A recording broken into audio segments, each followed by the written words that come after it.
So now that you've understood the difference between mathematics and statistics, what is a statistical study, how is it made, and how do you get data out of a statistical study, let's go into slightly into depths about a statistical study. Let's take an example. Whenever I study a population, I have to study the population for its own character or for its own characteristic. I can study a population for multiple characteristics. Like for example, if I'm studying the people in my society, I can study them for their height, their weight, their income. I can study them for their nationality. I can study them for their origin. I can study a population for multiple things. It's not compulsory that I have to study a population for only one thing. So a population or any study, when it is made, it can be made for multiple things. An example of this is, if you were, अगर कभी घर पे थे जब census study होता है, जब census study होता है तो बाहर के जो यूजुअली स्कूल टीचर्स को दिया जाता है सेंसस स्टडी, तो स्कूल टीचर्स एक बड़ा सा फॉर्म लेके आपके घर पे आते हैं, बैठते हैं और वो फॉर्म भरते हैं. तो ये क्या है? The government is collecting data for its own statistical study to get an idea about how the average population lives in this country. So they ask you about how many people in the family, what is the sex ratio, how many boys, how many girls, what is the income, how many working, how many not working, how many educated, how many non-educated, how many literate, how many non-literate. They ask you all these questions, they fill up of the form, and then after, depending on how fast the analysis is going to be, after a couple of months or years, after a couple of months mostly, you get the result saying, oh, India's population is so and so, and the sex ratio is so and so, there are so many boys to so many girls, there are the average salary of an individual in the country so and so, and you get all these results. So when they come to study, they study multiple things about the same set of people. So if I tell you that I want to study a certain population for multiple characteristics. Now multiple meaning a lot of characteristics. Let's not do a lot. Let's do, let's say, one or two characteristics. So if I study a certain population for two characteristics, like for example, I am studying people for two characteristics. One is their height and the other is their age. So for everybody in my society, I'm going to write down their height and the age against it. I can also study them for their weight and their age. I can also study them for their weight and their height. I can study them for their age and income. If I'm trying to study my firm, the firm where I'm working, I will try to study the demand and the price of the product that I'm selling, or I can try to study the number of employees and the turnover in that year, or I'm trying to study the turnover with the investment into the company. What am I trying to say? When I try to study two characteristics about the same population, so whenever I'm doing the study, whoever comes, I knock on the door, whoever comes out, मैं पूछता हूँ, uncle घर में कितने लोग हैं, सबका height बता दो और सबका age बता दो, and I have data. Now I have two data sets, one is X and the other is Y. X represents height and Y represents age, and I write it down. Or I am taking data which is weight and age, or I am taking data which is weight and height. I am studying any two characteristics about that given population. It is said that if you are studying two characteristics about the same population, height and age, weight and height, age and income, and so on, there is a chance that these two characteristics have a relationship between each other. What does that mean? What it means is that there is a chance that here these two characteristics are related to each other. In what way? Let's understand height and age. In a general consensus, can I say that as your age increases, your height will also keep increasing? So if you are older, you are taller. If you are younger, you are shorter. Yes, there are a few cases where people are older but they don't grow.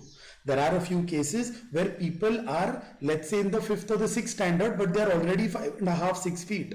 There are such very out of the box examples.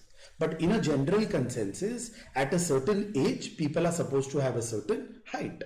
And as the age of the person increases, the height of the person increases up till obviously a certain age. Can I also say that the older you get, your weight will also start increasing? You will say, no, sir, the older you get, the weight doesn't increase. The more you eat, your weight increases. I agree with that. But a general consensus is the older you get, the bigger you get, the more your weight is. So can I say there is a relationship between height and age and the relationship between weight and age? There is a relationship between weight and height also. Can I say that the taller you get, the heavier you get? Because the taller you become, the more body mass you have, your bone density is higher, your bone weight is higher, and that is why you have higher weight. You will say, no sir, younger, smaller people, shorter people also I have seen that are heavy. I agree with you. But like I said, these are special cases. I am talking in a generalized form. I am not talking about one or two special cases. Let's talk about age and income. The older you get, can I say the income that you make should keep on increasing? You will say, sir, may or may not. I agree, may or may not, but in a general consensus again, when you start becoming older, you will make more money than what you were making when you were younger. Otherwise, what is the growth in it? And that is why it is said that when you study two characteristics about the same population, there is a chance that the two characteristics could be related to each other. Let's come here. As the investment in your company increases, investors are putting in more money. The more money investors put in, can I say your turnover should also increase? More investors, more money comes in, more business I do, and the turnover will increase. Similarly, with number of employees and turnover. If the number of employees increase, why will the number of employees increase? Because I have more work. So if the number of employees have increased, which means there is more work, which means I am going to give you a higher turnover. But what about demand and price? As the price of a certain commodity increases, does the demand increase? No, demand decreases. So when you talk about a relationship between the two characteristics, this relationship can be of different types. What are the different types? There are two main types of relationships. One is a positive relationship and one is a negative relationship. What does that mean? What it means is that in a positive relationship, if one is increasing, if one characteristic increases, the other characteristic also increases with it. But in a negative relationship, when one characteristic increases, the other characteristic goes in the opposite direction and it decreases. Let's take examples. Example, turnover and investment. More the investment, more the turnover. Less the investment, less the turnover. So both go hand in hand up or both go hand in hand down. Height and age. If I write down a few names, can I say I will see a general pattern where the younger the people are, the less the height. The older the people are, more the height. Again, I am not talking special cases. I am talking about a generalized population. Weight and age, the older you get, the heavier you get. So older people, if your weight is high, you must be older. If your weight is low, you must be younger. I can say that. So these characteristics both go hand in hand up or both go hand in hand down. And that is why they share a positive relationship. One increases, the other increases. One decreases, the other decreases. Both move in the same direction. They either move up or they move down together. But when you talk about demand and price, as demand increases, which means price must have reduced. Or if price has increased, we can conclude that the demand of that commodity will decrease. Aren't these moving against each other? And because they are moving against each other, we say that these two characteristics are negatively related to each other. There is a negative relationship between the two characteristics. And these are the two main relationships you will see when you study two characteristics about the same population, not of a different population. Same person, I am writing down height and weight. So if there are 100 people in my colony, for these 100 people, I am writing down height and weight. And what I will realize is that people who are taller are heavier, people who are shorter are lighter. If I write down my company's investment and turnover for the last 20 years, what I will realize that as investment has increased, turnover has also increased. Wherever I have invested less, the turnover has also been less. And this is where we come to something called as correlation. What does correlation say? Correlation says that when you study two characteristics of the same population, there is a good chance that these two characteristics are positively or negatively related to each other. But how am I going to know if these two characteristics are positively or negatively related to each other? Well, there's a method. What you can do is you can draw a graph of these two characteristics. So let's say I am into the testing section of a certain company where they make cars, and I test the cars for their speed. So what I will do is, for a certain number of cars, I will test the distance they go at different timings. So what am I doing? I am testing different cars for two characteristics. So for every car, I am writing down two characteristics, and I am writing down the distance the car goes at different time. Now let's understand. If a car is given more time, will it go more distance or less distance? Obviously, it will go more distance. You give me more time, you will go more distance. If one car is given 10 hours and one car is given 20 hours, obviously the car with 20 hours will go much further as compared to the car that is given 10 hours.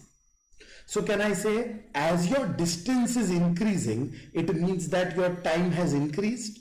Or as the time has increased, can I say distance is increasing? Or can I say that if I reduce your time, can I say the distance will also reduce?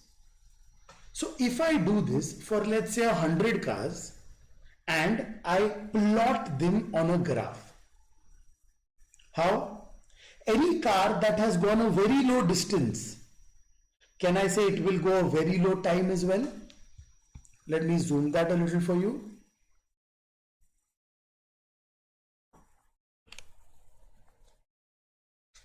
Any car that goes low distance goes low on time.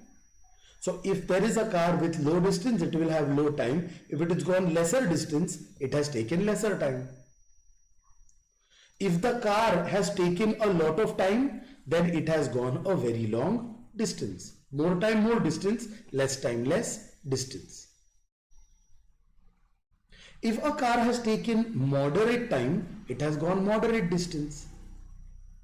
So if I do this for 100 cars, I will have 100 points for which I have plotted time and distance for the cars. What I realize is that this pattern goes from left bottom to right up, meaning more the distance, more the time, less the distance, less the time. Let's change the example. Let's change the example to, I'm not trying to understand time and distance. I am trying to understand time and speed.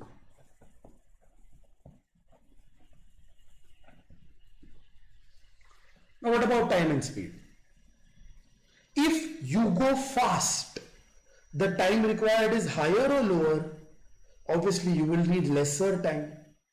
If you go slow, time will be high. Do you realize that these two characteristics works against each other? As one increases, the other decreases. Higher time means you are going at a lower speed. Obviously कहीं जाना है और late हो रहा है, तो what do you tell the, if you've taken a rickshaw, what do you tell the rickshaw guy? Please थोड़ा fast चलाओगे, जरा जल्दी पहुंचना है, मतलब कम टाइम में पहुंचना है.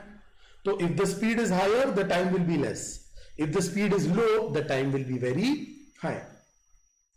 So if you have taken very little time, can I say your speed was very high? So it will be somewhere here. If you have taken very high time, which means drivers was driving very slow. Moderate time will give you moderate speed. If I do this for 100 cars, what you will notice is that there will be a pattern like this.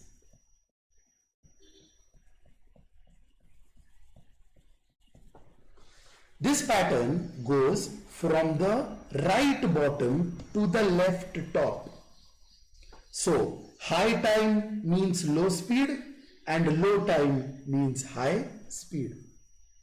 Then can I say these two characteristics are negatively related to each other? And that is why we say that the correlation between the first two characteristics is a positive correlation, while between the next two is a negative correlation. Let's change the example a little. Distance, time. So let me give you this example and I want you to tell me practically. If I tell you that you have to go from a point A to point B, and what I am going to do is I am going to check how much time it takes for you to go from point A to point B. I am keeping the distance fixed. So if I ask you to, let's say, go from Mumbai to Lonavala every day once. So the first day you took 1.5 hours. The second day you took 2 hours. Is that possible? Definitely possible. The next day you took 1 hour only. Why? No traffic. I went very fast. You went fast. Speed was high. That is why time was low. But then yesterday also I sent you, but then you took 3 hours. Why? Sir, traffic. So you are trying to tell me that time and speed are related to each other. I agree. The more time you need, which means speed was less, the less time you need, which means speed was more. They are definitely related to each other. But are they only and only related to each other? No. There are other factors that also influence your journey. So if I give you the same time, you won't go the same speed and the same distance. No. But why? Because there are other factors like, when are you driving? What time of the day? Is it very hot? If it is very hot, your car will not give you utmost performance.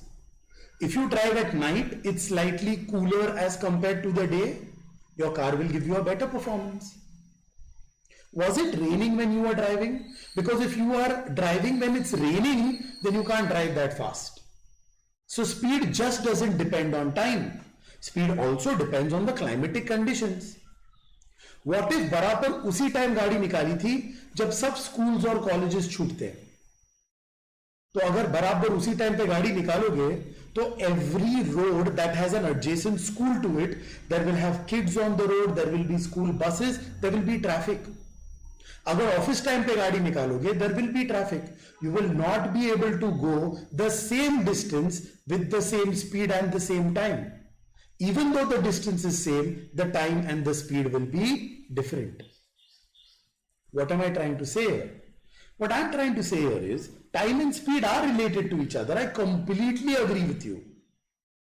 But they are also dependent on other factors. Time is just not dependent on speed. I'll give you an example to this. और ये घर में बहुत होता था, अभी भी होता होगा. तेरे को सेम ट्यूशन में भेजा जिसमें हम लेट्स से ए को भेजते हैं. There is a person A, same tuition में भेजा था जिसमें ए को भेजते हैं.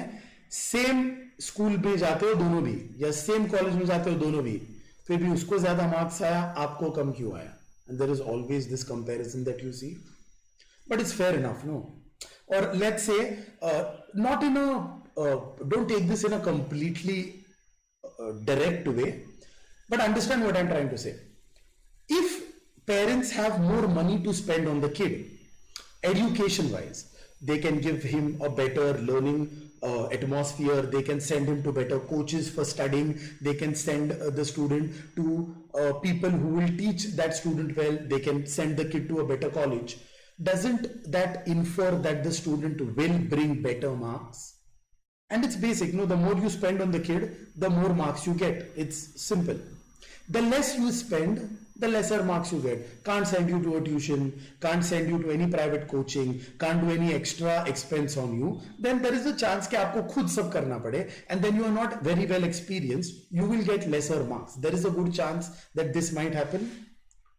But does that mean कि बच्चे को घर पे बिठाओ और महीने का 1 लाख रुपया खर्चा करते रहो, फिर भी वो अच्छा मार्क्स लेके आएगा? It's not like that. Expense and marks are related to each other. There is a positive relation. But ऐसा नहीं है कि पैसा खर्चा करो, बच्चा कुछ भी नहीं करे, बच्चा बस घर पे बैठ के पबजी खेले, मार्क्स आता रहेगा, ऐसा नहीं है ना. There are other factors that are also involved. So when your parents say कि उसको सेम ट्यूशन में भेजा है, तेरे को भी सेम ट्यूशन में भेजा है, सेम कॉलेज में जाते हो दोनों, तो मार्क्स क्यों तेरे को कम आता है? अरे because he is probably putting in more effort after school और college. He or she is sitting at home and studying and practicing, which you are not doing. उसके वजह से उसको ज्यादा मार्क्स आया, आपको कम मार्क्स आया. I agree that the tuition that you all are sent in or the coaching that you all are sent in does matter to the marks that you are getting, but it's not just that. There are other factors also. So when I try to say, जैसे आप यहां पे आ जाओ, as के साथ height बढ़ती है, compulsory नहीं है, 100% नहीं है, जनरल कंसेंसस में बढ़ती है. पर कभी कभी ऐसा होता है ना कि हाइट सिर्फ एज पे डिपेंड नहीं करती, हाइट आपके हेरिडेटरी जेनेटिक्स पे भी डिपेंड करती है. कभी कभी होता है कि फैमिली में everybody is tall. If everybody is tall, you will be taller than the average people at that age. अगर फैमिली में everybody is short, then you will be shorter than everybody that at age. Compulsory नहीं है कि as and income हमेशा बढ़ते ही रहना चाहिए. अगर आप एज बढ़ती जा रही है आपकी, पर आप कुछ नया नहीं सीख रहे हो, कुछ नया कर नहीं पा रहे हो, तो फिर इनकम कैसे बढ़ेगी? Income is not going to always increase. Demand and price. Does demand depend on price? Definitely. Price कम होगा तो डिमांड ज्यादा होगा, पर डिमांड सिर्फ उस पर डिपेंड करता है क्या? नहीं. प्रोडक्ट घटिया बनाओगे और सस्ते में दोगे तो कोई खरीदने वाला है? नहीं. प्राइस पे डिपेंड करता है डिमांड, पर 100% डिपेंड नहीं करता. प्राइस आपका बहुत लो है पर प्रोडक्ट घटिया बन रहा है, रॉ मटेरियल खराब था तो फाइनल प्रोडक्ट खराब बन रहा है, तो कोई खरीदेगा क्या आपका प्रोडक्ट?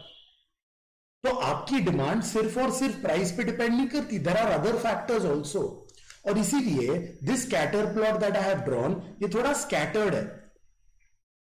मतलब एक बार जब एक सर्टेन डिस्टेंस के लिए आपको एक सर्टेन टाइम लगा था, नेक्स्ट टाइम उसी डिस्टेंस के लिए एक अलग टाइम लगा है, ज्यादा टाइम लगा है. क्यों? Because there are other factors. Sir पहली बार जब गाड़ी निकाली थी तब ट्रैफिक नहीं था तो मैं फटाफट पहुंच गया. सेकेंड टाइम जब गाड़ी निकाली थी तो ऑफिस छूटे थे और स्कूल्स छूटे थे, जिसकी वजह से रास्ते पे बहुत ट्रैफिक हो गया था. और इसलिए मेरे को ज्यादा टाइम लगा सेकेंड टाइम। डिस्टेंस में सेम गया हूं सर, पर टाइम दोनों में अलग अलग लगा है। So I hope you understand what I'm trying to say. Number one, what I want to say is, when you study two characteristics about the same population, एक ही कंपनी का डिमांड और सप्लाई पढ़ो, एक ही कंपनी का number of employees और turnover पढ़ो, आपके ध्यान में आएगा कि there is a relationship between the two characteristics. ये रिलेशनशिप या तो पॉजिटिव हो सकती है या नेगेटिव। पॉजिटिव मतलब इस रिलेशनशिप में या तो दोनों कैरेक्टरिस्टिक्स बढ़ेंगे या दोनों एक साथ घटेंगे, या फिर एक के बढ़ने से दूसरा घटते जाएगा। एक लास्ट एग्जांपल दे देता हूं मैं, and then we will move on to what I want to do next. The amount of money the government spends on educating people, if the government spends more money, ज्यादा लोग educate होंगे, ज्यादा आप what do you call it, you will be able to make better reforms in rural area जहां पे अभी भी बच्चों को पढ़ाया नहीं जाता। So the more money you spend, the better reforms you make, the better resources you provide, and more people are educated and more people are literate. The lesser money you spend, कम reforms बना सकते हो and lesser people will be literate and educated. That is a positive relation. Let's bring that to here. A negative relation. अगर government diseases के लिए ज्यादा reforms बनाता है और पैसा खर्चा करता है, जैसे कि we are going through the corona pandemic right now, so let's not talk about the corona pandemic because it's an irregular variability which we had not seen coming. Let's talk about something else. Let's talk about polio. Over the years, you have seen that the government has rigorously and rigidly been spending more and more on polio awareness. And the more they have spent on polio awareness, there are lesser number of polio cases. तो यहां पे you realize जैसे जैसे आप जितना पैसा खर्चा करते हो वो बढ़ते जाता है, वैसे वैसे पोलियो केसेस कम होते जा रही हैं। मोर money you spend, less polio cases, less money you spend, more polio cases. There is a negative relationship between the two. Another basic example and then I'll wind this up. Temperature बढ़ते जाएगा तो cold drink का sales बढ़ेगा या कम होगा? बढ़ेगा। Temperature बढ़ते जाएगा, गर्मी होगी तो लोग ठंडी चीजें खाना पीना चालू कर देंगे। टेम्परेचर अगर बढ़ते जाएगा तो गर्मी के कपड़े की सेल्स बढ़ती जाएंगी, जैसे कॉटन के कपड़े। पर वो जो गर्म कपड़े होते हैं जैसे वुलन क्लोथ्स, उसकी डिमांड बढ़ती जाएगी या घटती जाएगी? घटती जाएगी। As the temperatures increase, lesser people will buy warm clothing. As the temperature decreases, more people will buy warm clothing. But does that mean कि अगर टेम्परेचर बढ़ते गया तो लोग कोल्ड ड्रिंक पिएंगे? ऐसा नहीं है। कोल्ड ड्रिंक पीने लायक भी तो होना चाहिए। अगर कोल्ड ड्रिंक घटिया है तो क्यों पिएंगे वो कोल्ड ड्रिंक? आपकी कोल्ड ड्रिंक ही घटिया है तो आप एस्टिमेट कर रहे हो कि अगले साल इससे ज्यादा टेम्परेचर होने वाला है तो ज्यादा सेल्स होगा। हाँ, पर घटिया प्रोडक्ट बनाओगे तो क्यों पिएगा कोई? या फिर प्रोडक्ट की प्राइस हाई रखोगे तो क्यों पिएगा कोई? So temperature does affect sales, but temperature does not 100% affect sales. I hope all these examples were good enough for you to understand that when two commodities are related to each other, they are definitely related to each other in either a positive or a negative manner. But they are not just related to each other. There are other factors that also create changes in the two characteristics. जैसे आपका time सिर्फ और सिर्फ आपकी speed पे depend नहीं करेगा, आपका टाइम इस पे भी डिपेंड करेगा कि आप क्या टाइम ऑफ द डे पे गाड़ी बाहर निकाल रहे हो, कौन सा रास्ता ले रहे हो, वो भी इंपॉर्टेंट है। खड्डे वाला रास्ता लोगे तो टाइम ज्यादा ही लगना है। When I say distance and time are related, हाँ, आप ज्यादा टाइम गाड़ी चलाओ तो ज्यादा दूर जा सकते हो, आई अग्री। पर क्या टाइम पे गाड़ी निकाला वो भी इंपॉर्टेंट है ना। ऑफिस टाइम पे गाड़ी निकालोगे तो घंटा घंटा भर तो सिग्नल पे ही खड़े रहोगे, घंटा घंटा भर सिग्नल पे खड़े रहोगे तो काहे का डिस्टेंस बढ़ेगा? आपका डिस्टेंस बढ़ने वाला नहीं है। So for the last time, when two characteristics are related to each other, they could be positively or negatively related to each other. But it's not that they are always 100% related to each other. There are other factors also that they are related to. जैसे as के साथ height का बढ़ना compulsory नहीं as के साथ height बढ़े. As के साथ हाइट बढ़ेगा, पर आपके फैमिली का जेनेटिक्स क्या है उसके ऊपर भी डिपेंड करता है कि आपका क्या रेट से और कितना हाइट बढ़ेगा. And that is why we have supplements. बच्चों को कॉम्प्लान पिलाओ, बॉर्नवीटा पिलाओ और लंबा कर दो, लटका के रखो, साइकिल चलाने बोलो. अदर फैक्टर्स भी है ना. अरे ये वाला बच्चा कैसे लंबा हो गया? अरे बहुत साइकिल चलाता था. तो दूसरा वाला साइकिल नहीं चलाया तो छोटा रह गया. अरे पर सेम फैमिली के बच्चे हैं ना. तो because height is not only affected by age, it is also affected by other factors as well.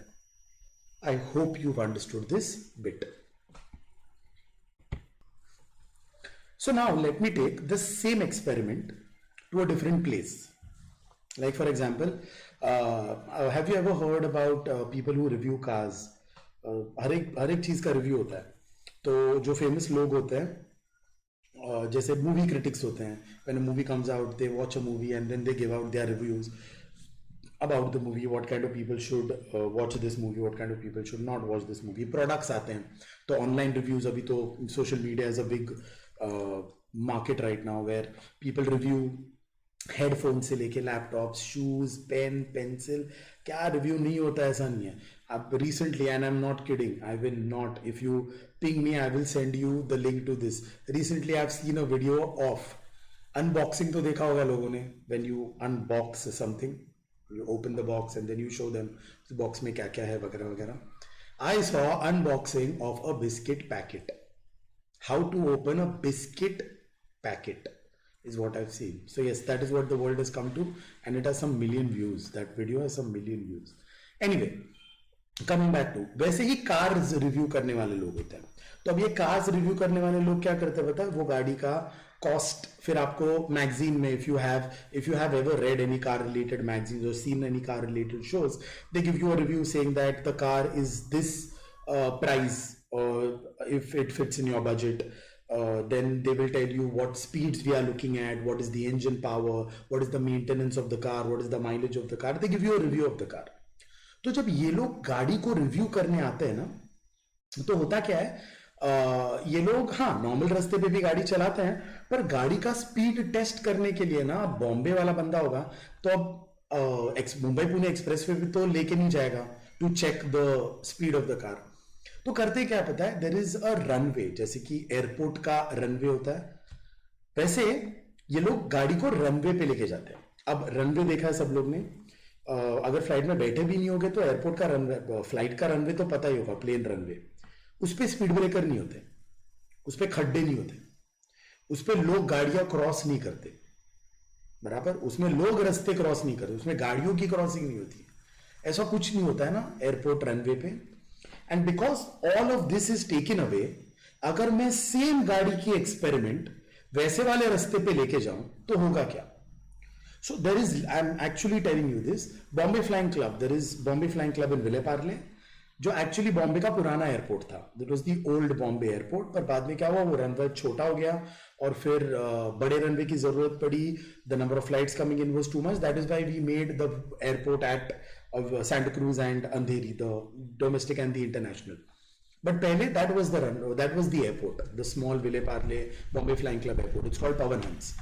तो वहाँ पे क्या होता था, once I used to go there because I studied something there. That is a long story for another day.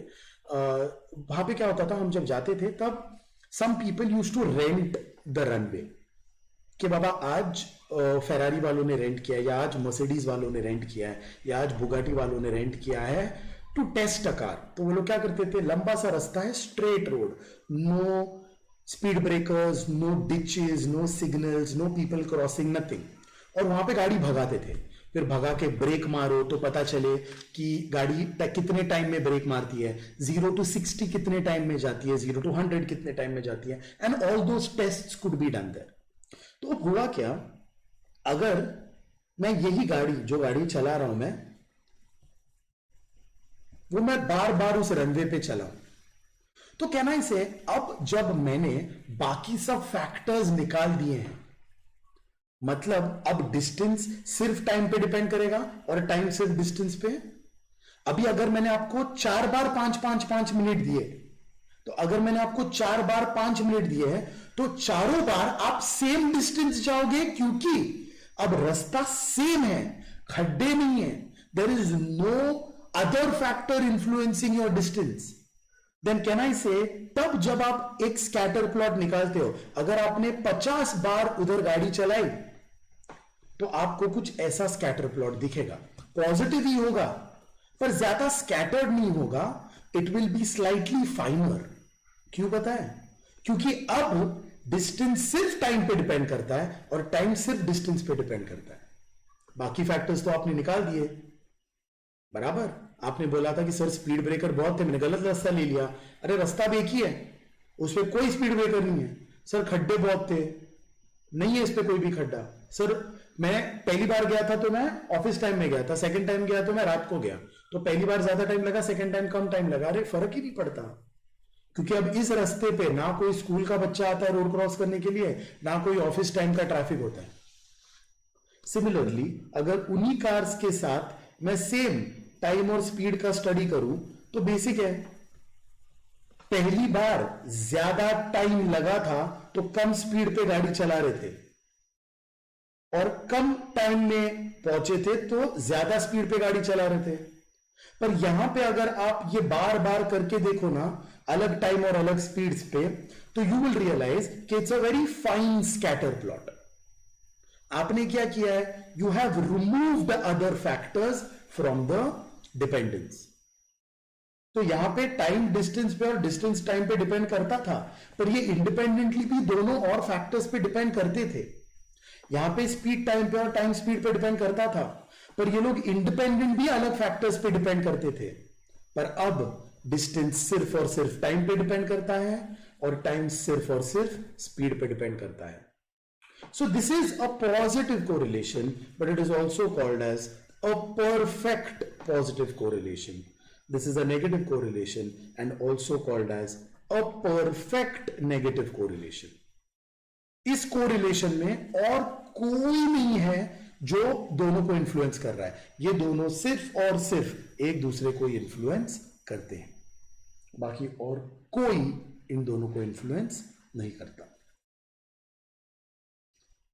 So when two things are related to each other, the correlation could be positive or negative, both go hand in hand up or hand in hand down, or one increases, the other decreases, one decreases, the other increases. But if you have these factors relating to other factors also, you will see a slightly disturbed scatter plot. But if you find characteristics that are only and only dependent on each other, then you see a slightly better or a slightly firmer scatter plot. And that is where we come to understanding what correlation is.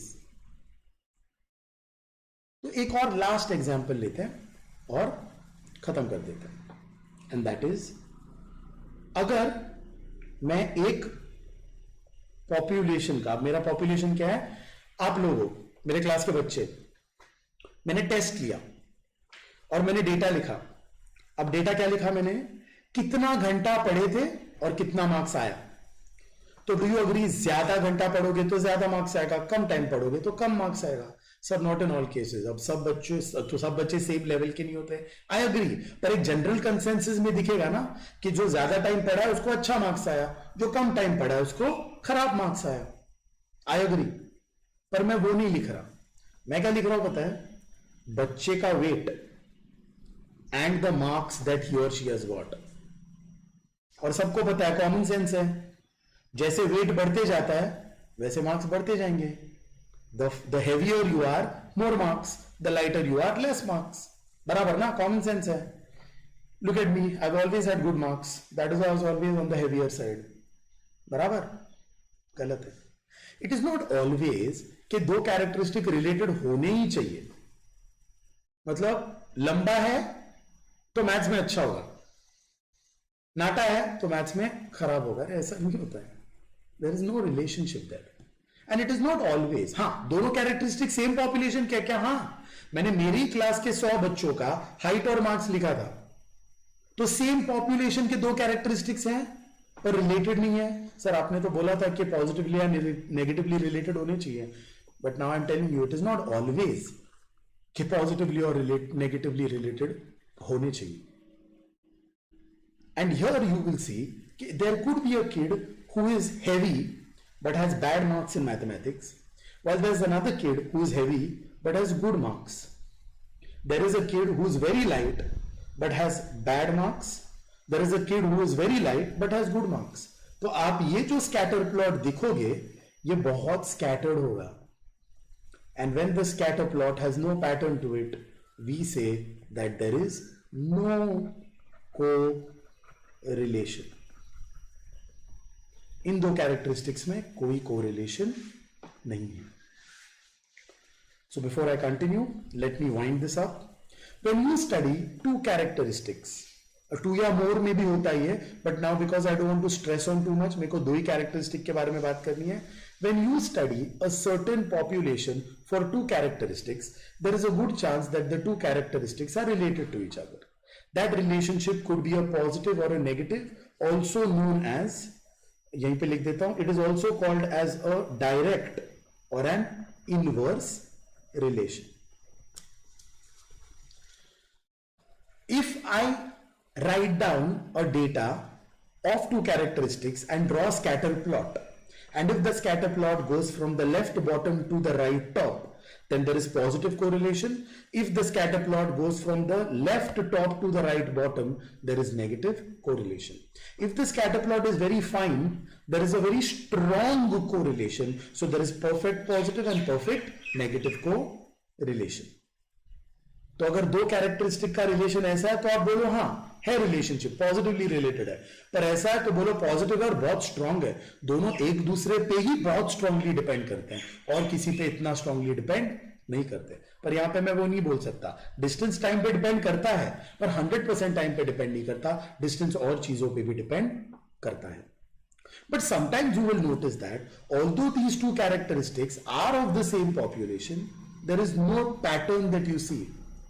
And that is because they do not have any correlation between them. Positive, strong positive or perfect positive, negative, strong negative or perfect negative, and no correlation. If you've understood this, I will move on to the next part. So now let's come to, अब सवाल ये उठता है कि ये काम किधर आएगा। बताता हूं।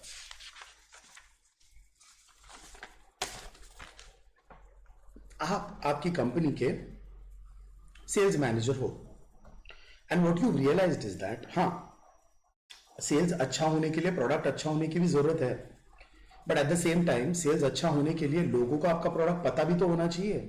सो advertising is equally important for sales. So the moment you realize that advertising is also equally important to sales, you will immediately call in your your advertising team, sit down with them and now tell them कि advertise करना है product को, पैसा देने वाला हूं, बताओ कितना दो। तो अब तक ना आप दो मीडिया में एडवर्टाइज करते थे। One media was social media networking and the other was TV. तो दो मीडियम पे आपका इन्वेस्टमेंट होता था फॉर एडवर्टाइजिंग। आपका बजट है एडवर्टाइजिंग का 10 लाख का। तो अभी आपने बोला कि ठीक है मैं दोनों को 5-5 लाख दे देता हूं, चालू कर दो अपनी एड कैंपेन्स, क्या क्या कर सकते हैं क्या नहीं कर सकते, क्या करना है बता दो। दोनों में झगड़ा चालू हो गया। अब झगड़ा क्यों? अब टीवी का मानना यह है कि हम अपनी एड से ज्यादा कस्टमर्स को लेके आते हैं। सोशल मीडिया वाला बोलता है गलत है, हमारी एड से ज्यादा लोग आते हैं। तो अब प्रॉब्लम हो गया। तो टीवी वाले बोल रहे हैं 10 लाख में से हमको ज्यादा पैसा मिलना चाहिए, तो हमको 7 लाख दो, बाकी 3 लाख इनको दे दो। सोशल मीडिया बोलता है नहीं, या तो सेम दे दो या तो हमको ज्यादा दो उनको कम दो। तो अब ये झगड़ा चालू हो गया, I have to break the tie. तो मैंने बोला ठीक है, let's do this in a regression correlation manner. So what I decided कि काम करते हैं, हम देखते हैं कोरिलेशन के हिसाब से कि किसमें ज्यादा खर्चा करने पे सेल्स बढ़ा है। तो मैंने क्या किया, ओवर द इयर्स डेटा निकाला दो जगह का। एक इज सोशल मीडिया में किया हुआ एड्स का खर्चा अगेंस्ट सेल्स, और दूसरा इज टीवी एड्स में किया हुआ खर्चा against sales. What I realised is जितना ज्यादा सोशल मीडिया पे खर्चा करता हूं उतना सेल्स ज्यादा आता है, जितना कम खर्चा करूं उतना कम सेल्स आता है. और ये ऐसा स्कैटर्ड दिखता है. स्कैटर्ड क्यों? क्योंकि आपके सेल्स सिर्फ सोशल मीडिया एड्स पे डिपेंड नहीं करते ना. दे depend on a lot of things. They depend on your add करके क्या फायदा है अगर प्रोडक्ट की मार्केट में ना मिले. मैंने कल एड देखा पर मैं प्रोडक्ट खरीदने गया नहीं मिला, तो मैं कंपेटिटर का दूसरा प्रोडक्ट था वो उठा के लेके आया.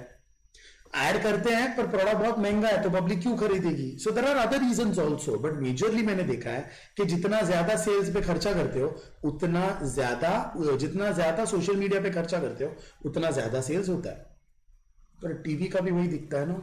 टीवी में भी दिखता है कि आप ज्यादा खर्चा करोगे तो ज्यादा सेल्स, कम खर्चा करोगे तो कम सेल्स, मॉडरेट खर्चा करोगे तो मॉडरेट सेल्स. तो अब दोनों बोलोगे देखो मैं बोल रहा था कि मेरा कोरिलेशन पॉजिटिव है, ज्यादा खर्चा दोगे तो मैं ज्यादा सेल्स रिटर्न में लेके आऊंगा. तो अब प्रॉब्लम क्या हुआ पता है? ये स्कैटर डायग्राम ड्रॉ करके कुछ फायदा नहीं हुआ. हाँ, before that this whatever we drawn here, this the 4 graphs is also called as a scatter plot. ये स्कैटर प्लॉट आपको बताता है कि आपका कोरिलेशन कैसा होगा. तो ये दोनों स्कैटर प्लॉट मेरे को बता रहे हैं कि कोरिलेशन पॉजिटिव है या कोरिलेशन पॉजिटिव होना चाहिए. अरे पर प्रॉब्लम ये है ना, पॉजिटिव है तो मेरे को भी पता था, बेसिक कॉमन सेंस है. एड पे खर्चा करोगे तो सेल्स बढ़ता ही है. मैं ये जानना चाहता था कि किसकी वजह से सेल्स ज्यादा हो रहा है, सोशल मीडिया की वजह से या टीवी की वजह से. So the problem is a scatter plot. Now listen to me carefully. A scatter plot tells you the nature of the relationship. वो बताता है कि दोनों में पॉजिटिव कोरिलेशन है, but it does not tell you the extent of the relationship. मतलब scatter plot ये तो बताता है कि कोरिलेशन का टाइप क्या है, पॉजिटिव है या नेगेटिव है, पर स्कैटर प्लॉट ये नहीं बता पाता कि कोरिलेशन कितना स्ट्रांग है या किसमें ज्यादा स्ट्रांग है. And that is where the scatter plot fails. तो अगर आपको बस ऐसे ही पता करना है ना कि पॉजिटिव कोरिलेशन है या नेगेटिव कोरिलेशन है तो ठीक है, तो स्कैटर प्लॉट अच्छा है, वो बता देगा पॉजिटिव है या नेगेटिव है. पर आपको बताना है ना कि किसमें ज्यादा स्ट्रांग है, तो स्कैटर प्लॉट वो बता नहीं पाएगा. Scatter plot tells you the degree. Scatter plot tells you the nature of the correlation, but it does not tell you the degree or the extent of that correlation, which is where हमारे Karl Pearson चाचा comes into picture. What did Carl Pearson say? Carl Pearson was a statistician who said that, and he came up with a lot of, अगर 11th-12th maths किया है या foundation करके आए हो तो हमने Karl Pearson coefficient of skewness भी किया था जो बताता है कि डेटा कितना स्क्यूड है. तो Karl Pearson is a statistician that has come up with a lot of statistical concepts and a lot of statistical ideas, but here what did Carl Pearson say? Carl Pearson said कि मैं आपको एक formula देता हूं या एक value देता हूं R. ये वैल्यू फाइंड कर लो. अगर ये वैल्यू आपको एक बार मैं दे दूं जिसका एक रेंज है, अब क्या रेंज है, ये वैल्यू -1 से लेके +1 तक जाती है, कभी -1 के नीचे नहीं, कभी +1 के ऊपर नहीं. अगर आपका कोरिलेशन पॉजिटिव है ना, पॉजिटिव कोरिलेशन है तो आंसर 0 से 1 के बीच में कुछ आएगा. अगर नेगेटिव कोरिलेशन है तो आंसर 0 to -1 के बीच में आएगा. अरे पर सर मुझे तो पता है पॉजिटिव कोरिलेशन है. हाँ, पर अब कार्ल पियर्सन क्या करता है पता है? कार्ल पियर्सन एक वैल्यू दे देता है. उस वैल्यू की वजह से क्या हो जाता है, आप कंपेयर कर सकते हो. जिसकी वैल्यू ज्यादा उसमें ज्यादा correlation. So Carl Pearson said that I will give you a formula which will help you to calculate the correlation coefficient called R. This R will range between -1 and 1. If it falls in the positive side, it is positive correlation. If it falls in the negative side, it is negative correlation. The more positive it is, the stronger the correlation. The more negative it is, the stronger the correlation. But here it is strong positive and here it is strong negative. तो अब ये calculate कैसा करते हैं?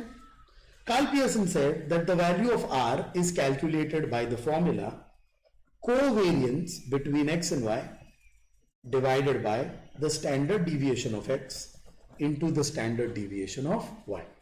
तो दो characteristics है आपके पास आपके कंपनी का सेल्स है और उस सेल्स के अगेंस्ट उस साल सोशल मीडिया पे एड्स पे कितना खर्चा किया था, तो दोनों है.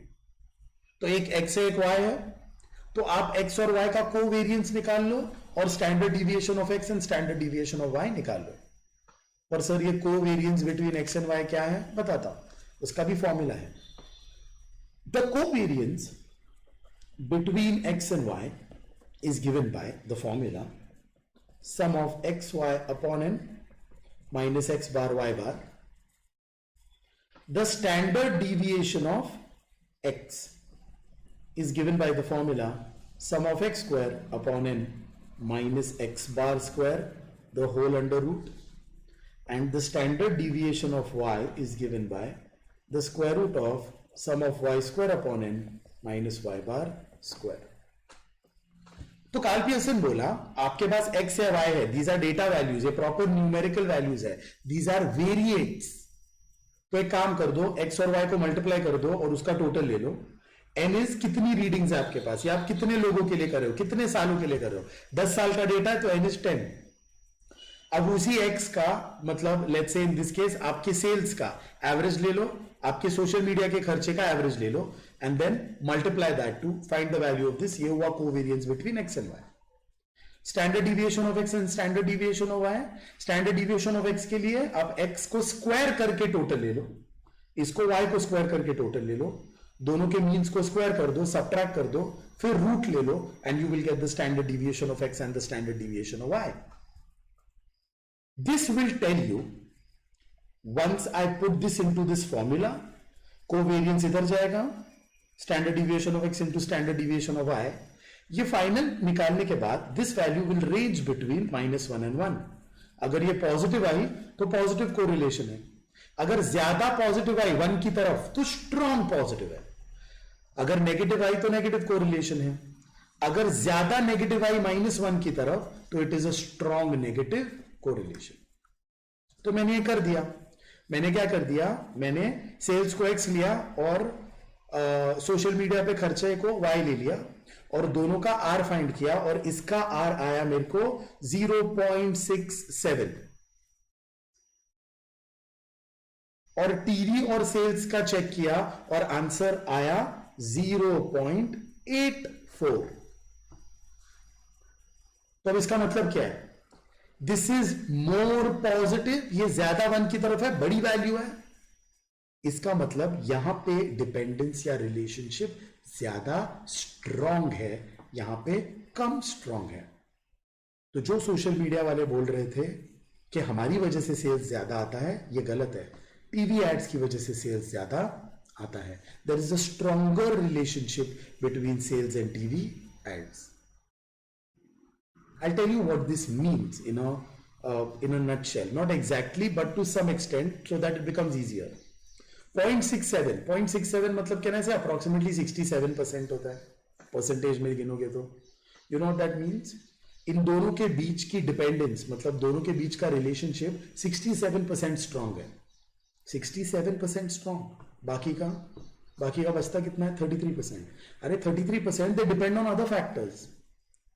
33% sale depends on other factors. Product की क्वालिटी पे डिपेंड करता है, रॉ मटेरियल की क्वालिटी पे डिपेंड करता है, प्रोडक्ट की प्राइसिंग पे डिपेंड करता है, बहुत दूसरे चीजों पे भी डिपेंड करता है, सिर्फ और सिर्फ सोशल मीडिया एड्स पे डिपेंड नहीं करता. यहां पे द डिपेंडेंस और द कोरिलेशन और the relationship between them is 84%. 84% मतलब बहुत हो गया, वेरी क्लोज टू 100%. तो बचा हुआ 16% दूसरी चीजों पे डिपेंड करता है, बट खुद में 84% का डिपेंडेंस है ना, which is very good. and that is why there is a better relationship between sales and TV ads as compared to sales and social media ads. So what will I decide? I will decide 10 lakh में से ज्यादा पैसा TV ad वालों को दे दो क्योंकि वो ज्यादा रिटर्न्स लेके आ रहा है. And that is how I decide if, or that is how correlation helps me decide if a relationship between two commodities is strong or not that strong.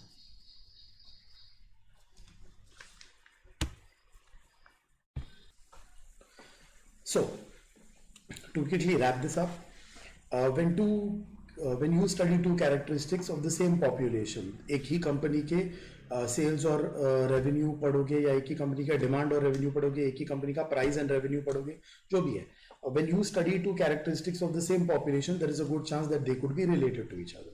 This relationship could be a positive relationship or a negative relationship. If you draw a scatter plot and the scatter plot is slightly scattered, then the relationship is positive. But if it is a linear or a straight fit, then it is a strong positive or a perfect positive correlation. Negative and strong negative or perfect negative correlation. But there is a chance कि दो characteristic एक दूसरे से related हो ही ना, and that is no correlation.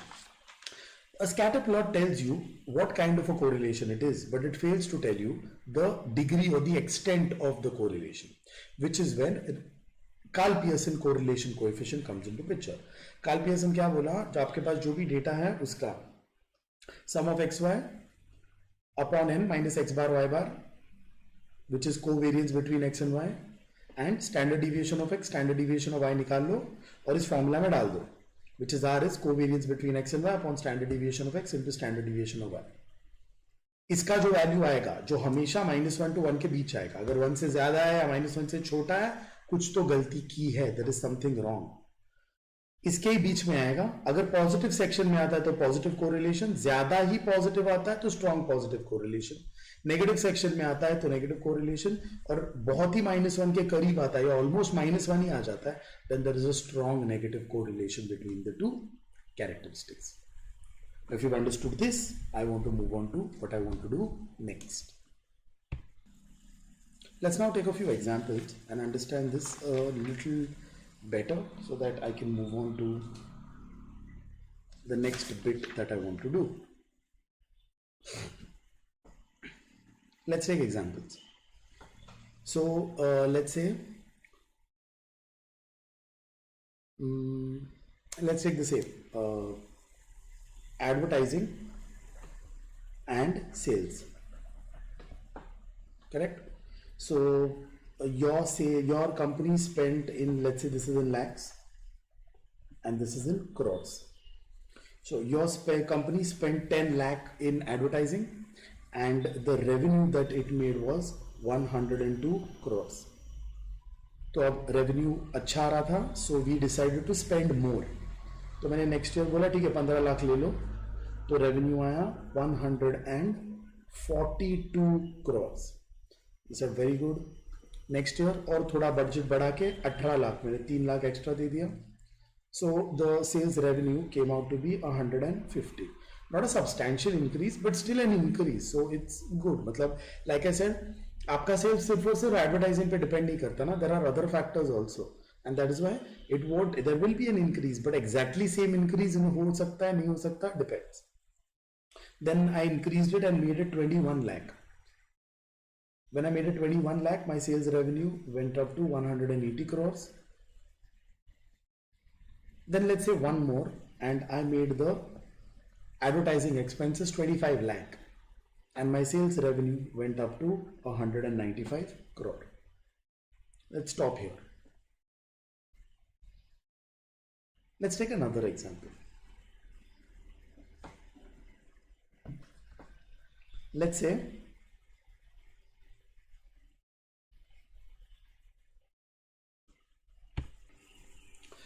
आपने ठान लिया कि आप फार्मिंग करने वाले हो, ठीक है. सो ओवर द इयर्स आपने कुछ चीजें लिख के रखी हैं, which is expenses on quality of grain जो आप सो करने वाले हो, द क्वालिटी ऑफ ग्रेन जो आप यूज करने वाले हो for the product which is your crop. और फिर और एक्सपेंसेस हैं इंसेक्टिसाइड्स, पेस्टिसाइड्स, फर्टिलाइजर्स, ये सब एक्सपेंस कितना जाता है. और उस एक्सपेंस के अगेंस्ट रेवेन्यू कैसे बनता है।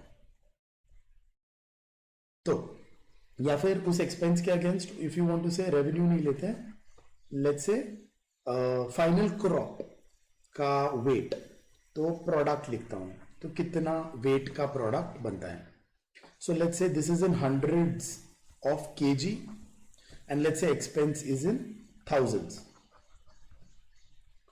तो जब आपने 5,000 रुपया खर्चा किया था इस सब पे, तो आपका 400 केजी का ये हुआ था, क्रॉप बना था। तो आपने बोला ठीक है नेक्स्ट ईयर अच्छा, सब अच्छा खरीदेंगे, सीड अच्छा, फर्टिलाइजर बेटर खरीदेंगे वगैरह वगैरह। What you realised is that if you do that, आपका क्रॉप इंक्रीज होके 100 किलो हो गया, मतलब in basically it has become 1000 KGs. ये 400 था, ये 1000 केजी हो गया। तो आपने एक्सटेंड करके आपने 10,000 रुपीज खर्चा किया, तो ये 1200 केजीज हो गया। आपने इंक्रीज करके 15,000 कर दिया, तो ये इंक्रीज होके 20 हो गया, विच इज अराउंड 2000 केजी। फिर आपने कम कर दिया खर्चा, क्योंकि उस साल आपने लेट्स से फेंसिंग में या दूसरी चीजों में खर्चा कर दिया था, तो आपने खर्चा कम करके 12,000 किया, क्योंकि आपके पास पैसे नहीं थे। तो ये भी कम हो गया और ये कम होके 18 हो गया, because there is a positive correlation. ज्यादा खर्चा करोगे तो ज्यादा आउटपुट मिलेगा, कम खर्चा करोगे तो कम आउटपुट मिलेगा। Let's stop here.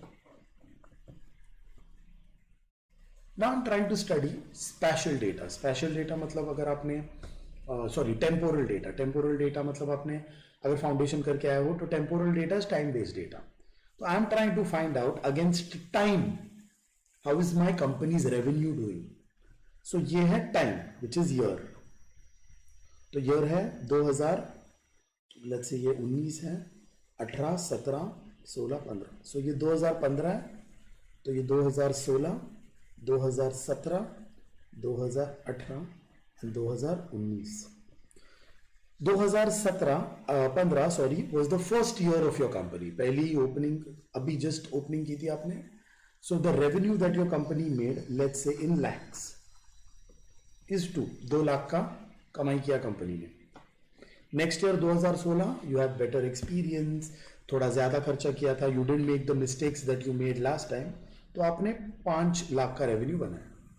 2017 में यू गॉट एन इन्वेस्टर, बहुत अच्छी इन्वेस्टमेंट आई थी, तो you spent more on manpower and the revenue went to a whooping 15 lakh. 2018 में और थोड़ा ज्यादा स्पेंड किया तो 17 लाख आया रेवेन्यू। 2019 में और थोड़ा ज्यादा स्पेंड किया तो 22 लाख रुपया रेवेन्यू हो गया। So I've taken examples of only positive correlation. You can take examples of negative correlation also, but what I'm trying to explain to you here will be understood better with positive correlation examples and not negative correlation examples.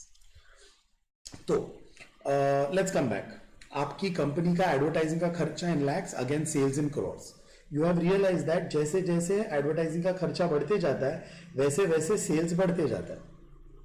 तो अगर मैंने आपको बोल दिया या फिर मैंने आपको बोला कि मेरे को बताओ, अगर मैं अप्रोक्सीमेटली 30 लाख रुपया एडवर्टाइजिंग पे खर्चा करता हूं, so can you tell me इसके अगेंस्ट आप मुझे कितना सेल्स रेवेन्यू बना के दे सकते हो? तो आप फटाफट बैठे, आपने थोड़ा रिग्रेशन, आपने कोरिलेशन समझा और आपने बोला कि जैसे ही आपका एड का खर्चा बढ़ते जाता है वैसे ही आपका सेल्स रेवेन्यू भी बढ़ते जा रहा है। तो जब 10 था तो 102, 15 था तो ये 40 से बढ़ा, ये 3 से बढ़ा तो ये 8 से बढ़ा, ये 3 से बढ़ा तो ये 30 से बढ़ा, ये 4 से बढ़ा तो ये 15 से बढ़ा। तो अब ये पता नहीं क्या होगा, 200 हो सकता है या फिर 210 हो सकता है या फिर 205 हो सकता है, इसके कुछ आसपास हो सकता है। तो कहना इसे एक round and round figure 195 plus कुछ तो होगा, 195 प्लस मतलब 195 के ऊपर कुछ होगा। Everybody agrees with that? because as and how I start spending more, I start making more. But अगर मैंने बोल दिया कि ये भूल जाओ, अगर मैंने बोल दिया इस साल बजट ही नहीं है, तो नहीं दे सकता मैं आपको 25 लाख रुपया, मैं आपको सिर्फ और सिर्फ 22 लाख रुपए दे सकता हूं। तो बताओ सेल्स रेवेन्यू आपके हिसाब से कितना होगा? तो आपने समझा ये पॉजिटिव कोरिलेशन है, एक बढ़ता है तो दूसरा बढ़ता है, एक घटता है तो दूसरा घटता है। तो अगर आपने 25 से घटा के 22 कर दिया तो ये 195 से घटेगा। कितना घटेगा? देखो 21 से ज्यादा और 25 से कम है, तो ये भी कुछ 180 से ज्यादा और 195 से कम होगा, तो कुछ 182, 183, 184, 185, 86, 87, 88, 89, 90, 91 इसमें ही कुछ होगा। और इन अदर वर्ड्स कहना इसे शॉर्ट में अगर बताना है तो 195 माइनस कुछ होगा, इसमें 195 प्लस समथिंग होगा, इसमें 195 माइनस समथिंग होगा। तो with one you are trying to estimate the other, आप एक की मदद से दूसरे को एस्टिमेट करने की कोशिश कर रहे हो। अगर मैंने आपको बोला यहां पे रुक के कि मैं आपको बता नहीं रहा हूं कि एड पे कितना खर्चा किया था, पर मैंने अगर बोला कि सेल्स रेवेन्यू बना है 210 करोड़ का, तो मेरे को बताओ एड पे कितना खर्चा हुआ था। तो ऑब्वियस है पॉजिटिव कोरिलेशन था, मतलब जैसे जैसे आपका एड पे खर्चा बढ़ रहा है वैसे वैसे रेवेन्यू बढ़ रहा है। तो अगर रेवेन्यू बढ़ा है तो एड पे खर्चा भी बढ़ा होगा। तो अगर रेवेन्यू 195 से 210 हुआ है तो एड का खर्चा 25 से कुछ ज्यादा होगा। कितना ज्यादा वो नहीं पता, बट 25 प्लस समथिंग होगा, तो 26 या 27, 28, 29 lakhs हो सकता है। What are you trying to do? With the help of one, you are trying to estimate कि दूसरे में कितना फर्क पड़ेगा। Let's come to here. What does this say? This says कि आपके एक्सपेंस के हिसाब से कितना किलो गेहूं, चावल, दाल जो भी आप बना रहे हो, जवार, बाजरा जो भी है, वो आपके एक्सपेंस के हिसाब से कितना निकलेगा। तो अगर मैंने बोल दिया कि नेक्स्ट ईयर मैं आपको 15,000 देता हूं, या फिर नेक्स्ट ईयर मैं आपको 25,000 रुपया देता हूं, तो बताओ ये बढ़ेगा या घटेगा? ऑब्वियसली बढ़ेगा। कितना बढ़ेगा? देखो 15 था तब 20 था, आपने 25 मतलब डायरेक्ट 10 से बढ़ा दिया, तो अच्छा खासा बढ़ना चाहिए। मे बी आप 100 kilo which is around 3000 kgs के आसपास कुछ निकाल पाओ। और अब मैं बता नहीं सकता, मैं इतना बता सकता हूं कि कुछ 20 प्लस होगा, 20 के ऊपर ही निकलेगा फॉर श्योर। और अगर मैंने बोल दिया कि नहीं है बाबा बजट, तो मैं कम खर्चा करने वाला हूं, मैं कुछ 11,000 ही खर्चा करूंगा। वेल तो 12 था तो 18 था, तो मैं कहना इसे 18 से कुछ कम निकलेगा। उल्टा अगर मैंने बोल दिया कि आपका टोटल ग्रोथ या यील्ड निकला है 2500 का, विच इज 2500 kgs का, तो देखो जब 15 था तब 20 था, अगर 25 है तो इस पे भी खर्चा ज्यादा हुआ होगा, तो आपने एक्सपेंडिचर कुछ 15,000 प्लस किया होगा। With one you can estimate the other. I hope everybody is understanding this. Let's come to one last example. 2019 में हो आपका रेवेन्यू 22 है, 22 लाख।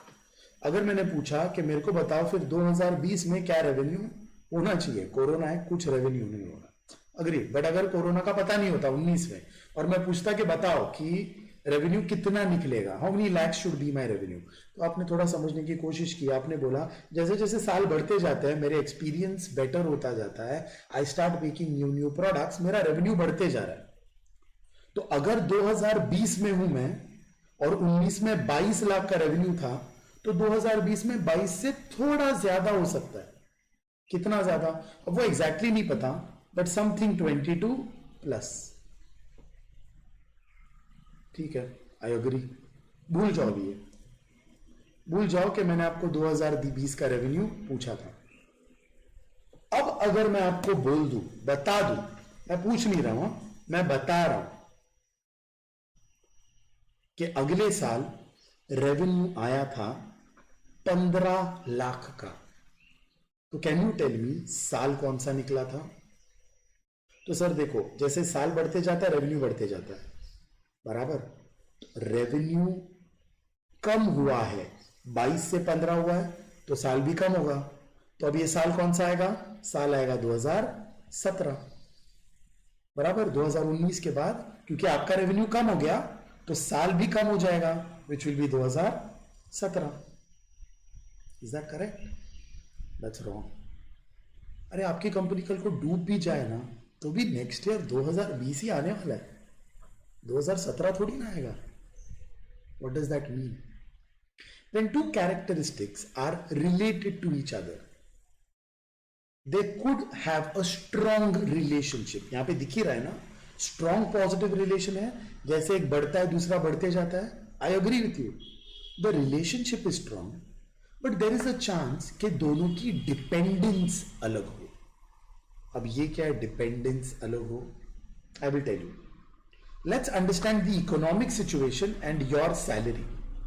और the economic situation and your expenditure. Economic situation क्या है और आपकी एक्सपेंडिचर क्या है, आप कितना खर्चा कर रहे हो। Do you agree with me कि जैसे जैसे इकोनॉमिक सिचुएशन अच्छी हो जाती है अपन भी खर्चा करना चालू कर देते हैं? बिकॉज इकोनॉमिक सिचुएशन अच्छी है तो अपन पैसा कमाते हैं तो खर्चा भी ज्यादा करते हैं। Everybody, economic situation is good, country is doing good, people have more purchasing power, people are purchasing more. Do you agree with that? But कल को आप कम खर्चा करना चालू कर दो। अब क्यों कब खर्चा करना चालू कर दिया है? मे बी आप सेव कर रहे हो कुछ चीज खरीदने के लिए, इसीलिए खर्चा कम कर दिया ना। पर आपने खर्चा कम कर दिया है, इसका मतलब इंडिया का इकोनॉमिक सिचुएशन खराब है क्या? नहीं। Both do not have the same dependence, they have a strong relationship. India का इकोनॉमिक कंडीशन अच्छा है तो आप अच्छा खर्चा करोगे, इंडिया का इकोनॉमिक सिचुएशन खराब है तो आप कम खर्चा करोगे। जैसे right now, very good example, India is going through a very bad crisis, India is going through a very bad economic situation, और आपने भी खर्चा कम कर दिया ना, क्योंकि इंडिया का इकोनॉमिक सिचुएशन खराब मतलब आपकी पगार कम, आपकी पगार कम मतलब आपका खर्चा कम। पर अगर कोरोना नहीं होता और आपने खर्चा कम करना डिसाइड कर दिया है तो मैं बोल सकता हूं क्या इसने खर्चा कम किया ना मतलब इंडिया का इकोनॉमिक सिचुएशन बहुत खराब चल रहा है। ऐसा नहीं है। You depend on India's economy, India's economy doesn't depend on you. I give you a very good example of this in a slightly different way. हम स्कूल्स कॉलेजेस जाते हैं, offices also, some of us go to offices, you all must be in the working lot, working, काम करते करते आप may be ये कर रहे हो, you are doing this professional course. तो let's talk about school college. School college में क्या होता था, एक आध बच्चा ऐसा होता था जो ऐसा बहुत खर्चा, आते जाते टैक्सी में या गाड़ी छोड़ के जाती थी, फिर दिन में स्कूल कॉलेज के कैंटीन में, I don't eat in the school canteen, I don't eat in the college canteen, it's dirty. तो फिर वो ऐसा कुछ बाहर से मंगाओ या फिर कोई अच्छे होटल में जाके खाओ, ऐसा होता था। ऐसा कोई बच्चा होगा ना तो इमीडिएटली देख के हम कंक्लूड कर देते हैं बाप पैसे वाला है। The kid is spending because the parent makes more money. Parent make more money, kid spends more money. Parents don't make as much money, kids don't spend as much money. तो कोई एक बच्चे का हम क्या कर रहे हैं, ओवर द ईयर स्टडी कर रहे हैं, पेरेंट्स की इनकम क्या है, मतलब पूरे घर की इनकम क्या और बच्चा कितना स्पेंड कर रहा है।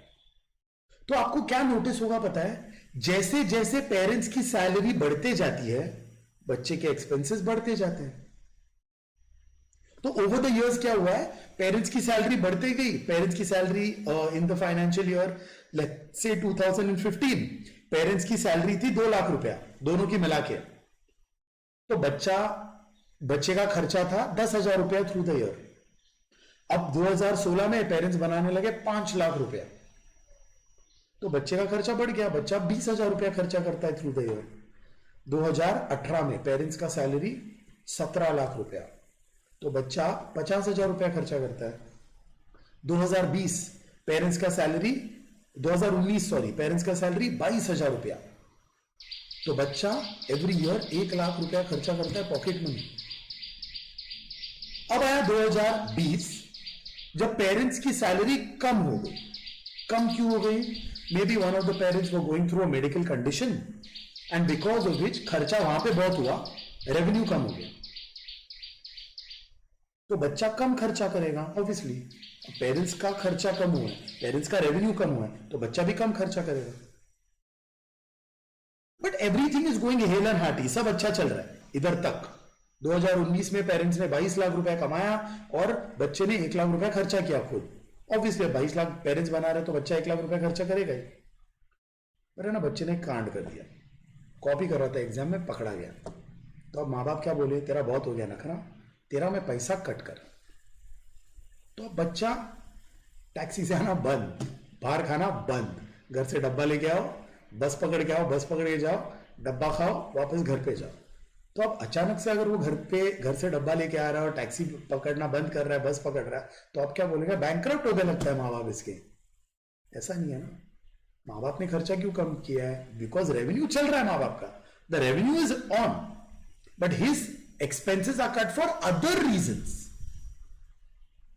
So the kid is dependent on the parents are not dependent on the kids. बच्चे का खर्चा आप पेरेंट्स की इनकम से एस्टिमेट कर सकते हो, पेरेंट्स की इनकम आप बच्चे के खर्चे से एस्टिमेट कर सकते हो? नहीं। There are so many kids जो बहुत खर्चा नहीं करते, even though parents make very good money. So there is no direct relationship there, which is where I want to come to dependence and independence of two characteristics. देखो यहां पे दो characteristic positively correlated है, एक का बढ़ना दूसरे को बढ़ा रहा है। So as one increases you can estimate the other.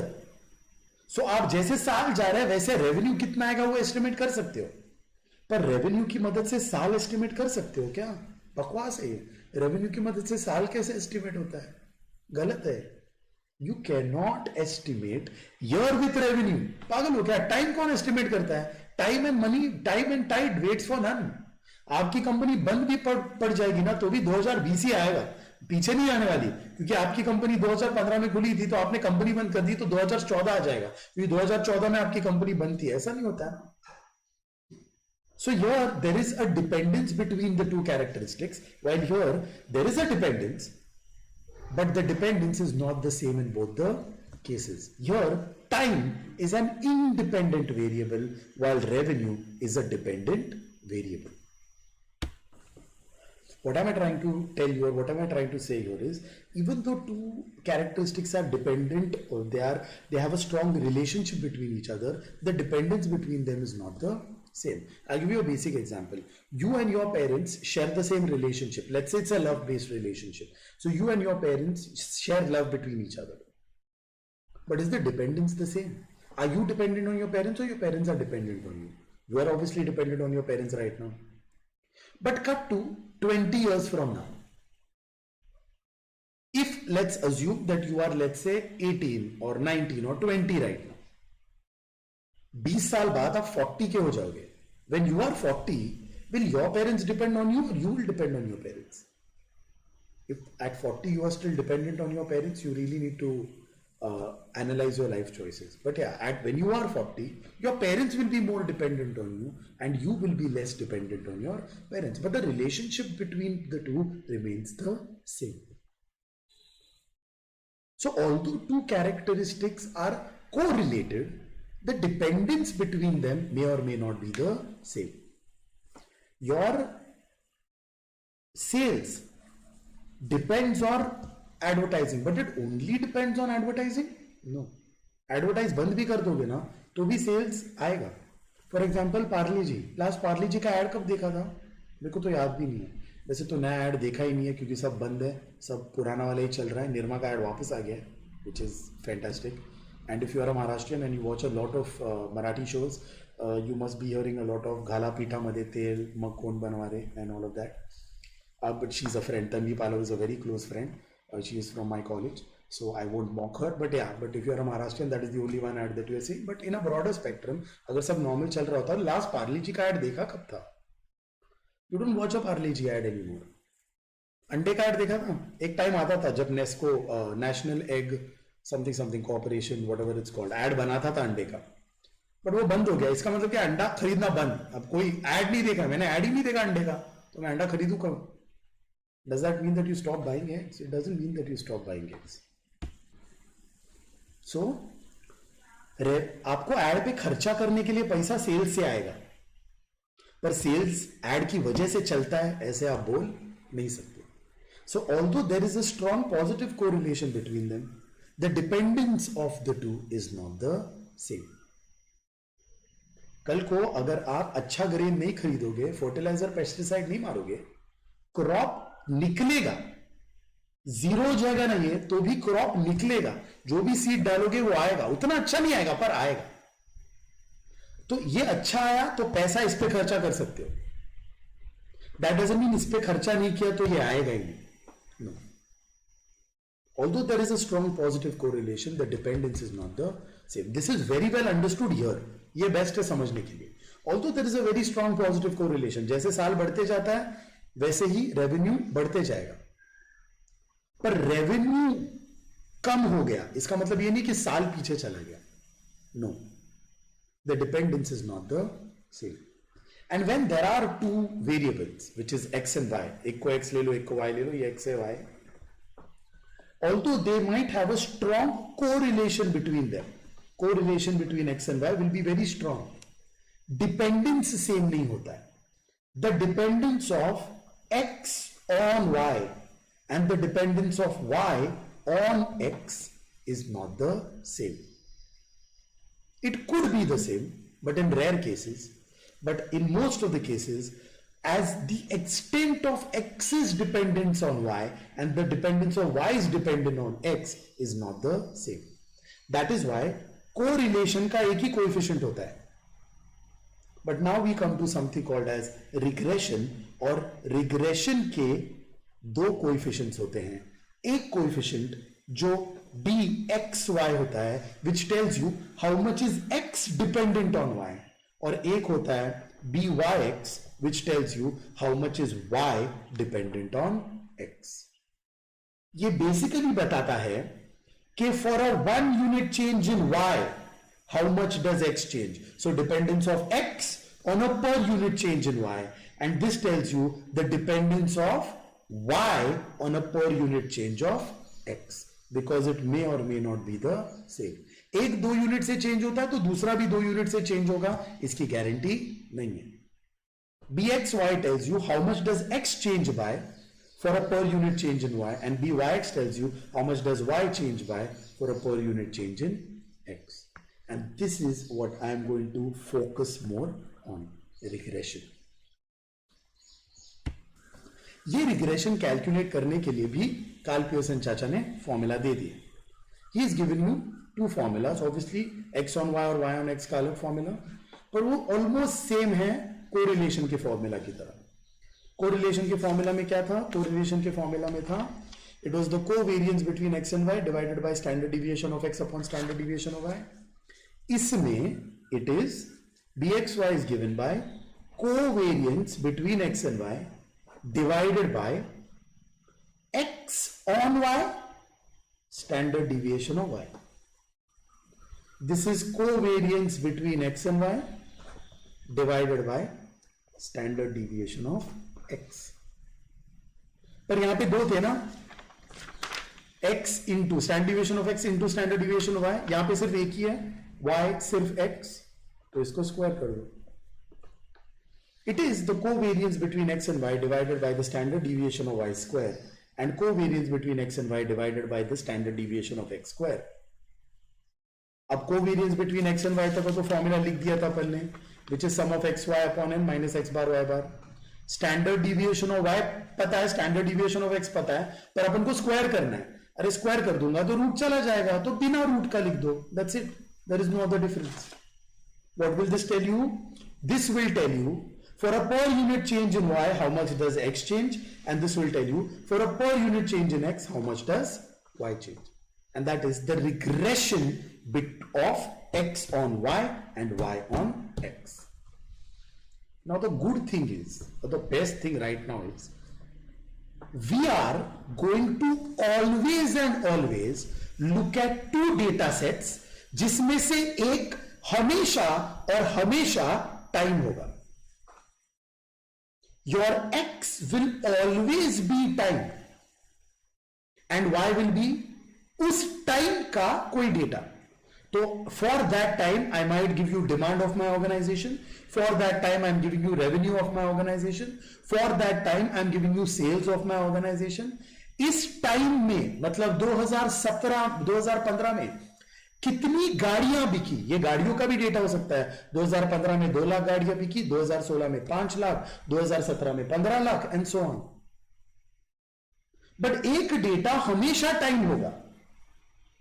तो अब मेरे को एक चीज बताओ, वी हैव क्लियरली सेड कि इसमें time is independent, time depend नहीं करता. तो can I ever find the dependence of x because of y? Will I ever be able to find how much does x, which is basically time, which is basically year, how much does year depend on sales? अरे year never depends on sales. क्या बकवास कर रहे हो? year sales पे कभी depend नहीं करता. And that is why in our syllabus we will never be talking about bxy. We will only be talking about by x. ये by(x) बताएगा कि for every 1 unit change in x क्या है? Time. So for every 1 unit change in time मतलब every 1 साल y मतलब आपका revenue कितने यूनिट से बढ़ेगा. So we will never ever be talking about a bxy, we will only be talking about byx. We will only be talking about the dependence of x on y. देखो यहां पे ना दोनों dependence है, यहां पे bxy byx दोनों होगा. You can find the per unit change in x for a 1 unit change in y and the per unit change in y for a 1 unit change in x. यहां पे दोनों होगा, यहां पे भी दोनों होगा. बट फॉर्चुनेटली अपन ऐसा डेटा करने वाले हैं जहां पे हमेशा और हमेशा x टाइम होगा और टाइम किसी पे डिपेंड नहीं करता. ईयर और टेम्पोरल डेटा का टाइम, क्रोनोलॉजिकल डेटा किसी पे डिपेंड नहीं करता. आपका सेल्स रेवेन्यू कुछ भी हो, आपका यील्ड कुछ भी हो, आपके नंबर ऑफ पेशेंट्स कितने भी हो, कुछ भी हो, ये कुछ भी हो, ये इस पे डिपेंड नहीं करता. And that is why normal data में अगर आप फाउंडेशन में प्लस फाउंडेशन या फिर 11-12 मैथ्स में कोरिलेशन रिग्रेशन करके आए हो तो नॉर्मल डेटा में एक्स ऑन वाई और वाई ऑन एक्स दोनों होता है. अगर मैं आपको मेरी कंपनी का एडवर्टाइजिंग रेवेन्यू और सेल्स दूं तो आप दोनों कर सकते हो. सेल्स बताया तो एडवर्टाइजिंग रेवेन्यू प्रिडिक्ट कर सकते हो और एडवर्टाइजिंग रेवेन्यू बताया तो सेल्स प्रिडिक्ट कर सकते हो कि मैं इतना पैसा दूं तो कितना सेल्स आएगा, या फिर इतना सेल्स चाहिए तो एडवर्टाइजिंग में कितना खर्चा करना पड़ेगा. ये दोनों हो सकता है. But when you talk about a year wise data और when you talk about a temporal data, इसमें दोनों डिपेंडेंस नहीं होती, एक ही होता है. y depends on x, x doesn't depend on y. x is an independent variable.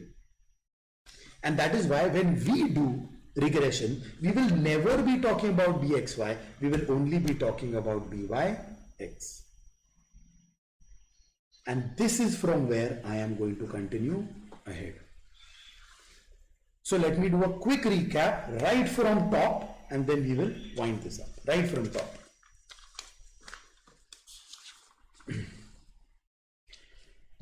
What is the difference between mathematics and statistics? Mathematics is exact science while statistics is approximate science. कहां से आया statistics?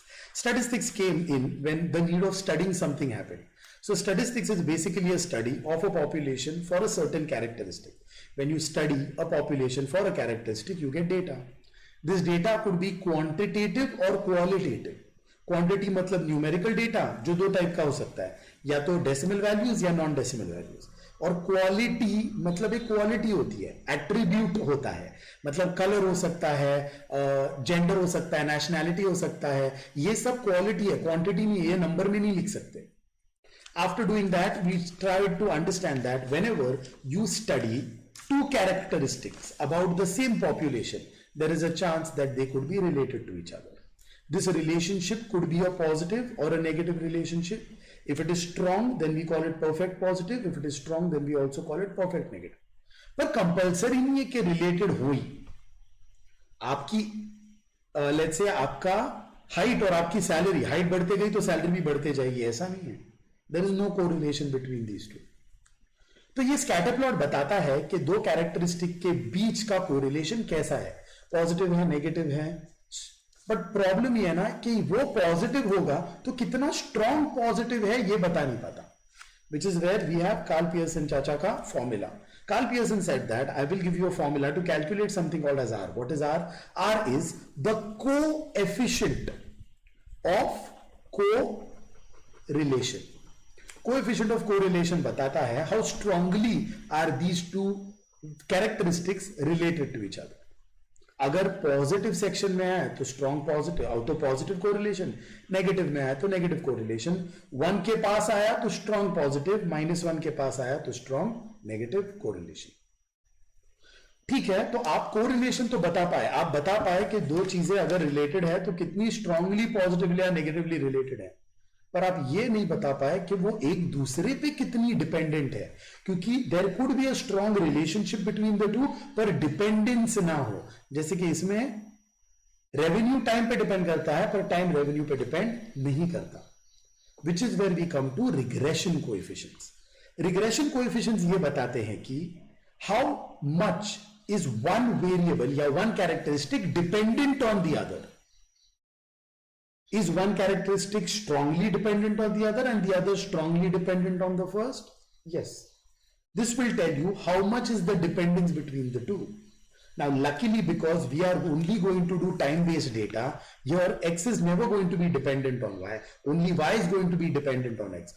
Normal data में दोनों होता है, x is dependent on y and y is dependent on x. पर अपने data में x will be never ever dependent on y. Only and only will y be dependent on x. So we are never going to study bxy. We are only going to study byx. कैसे calculate करते हैं? It is the covariance between x and y divided by the standard deviation of x square.